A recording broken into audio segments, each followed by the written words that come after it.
Reawakening ceremony and language. We're now sitting in Victoria Park. These parklands have always been important to the Kaurna people. Originally, this was part of the Kaurna people's hunting, camping and ceremonial lands. Traditionally, our people would hold Palti ceremonies with songs and dances on nights when the full moon rose. Each of the Kaurna clans had their own versions of these ceremonies, and these and other cultural ceremonies continue to this day. If you close your eyes for a moment, you can imagine the sounds of people singing and dancing on the earth, or sense the smell of smoke from ceremonies held in this place long ago. After the establishment of Adelaide, as traditional living areas in and around the new city were stripped of vegetation and traditional food sources, the parklands became the only areas in the city still available for Aboriginal people to use for shelter, firewood and hunting. Although traditional ceremonial life was first seen as a nuisance by the settlers as a disturbance of the peace in the late 1880s, Kaurna people began to perform ceremonies for European audiences. Performances were organised in the parklands and other suitable locations, and notices were placed in the Adelaide newspapers. One ceremony, which was held on the Adelaide Oval in 1885, attracted a crowd of 20,000 people, approximately 1/6 of Adelaide's population at the time.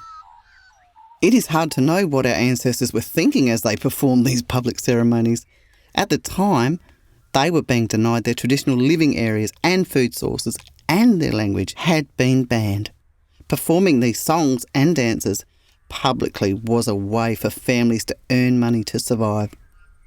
Maybe it was also a way to try to educate others. Perhaps it was one of the few places they could speak or sing their language. We know there would have been many levels of meaning behind Kaurna stories and rituals, and only the surface layers would have been accessible to the uninitiated and to outsiders. Today, Kaurna cultural leaders are again conducting ceremonies privately and publicly. Another significant reawakening involves the Kaurna language. You might have already noticed that there are many suburbs and towns around Adelaide with Kaurna names. For example, Noarlunga, meaning bend in the river, and Waipinga, windy place. For First Nations people, language is linked to the land.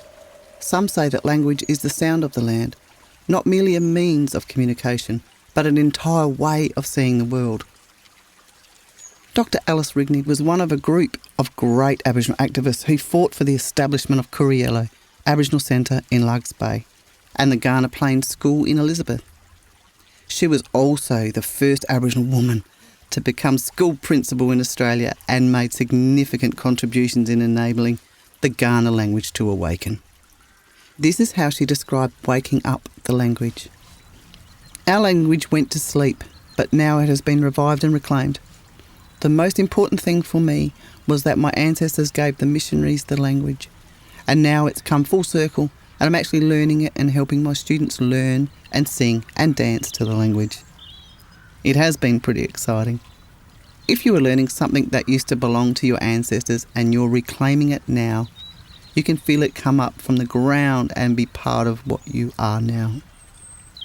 For the first time since the 19th century, children in Adelaide are learning Kaurna from birth.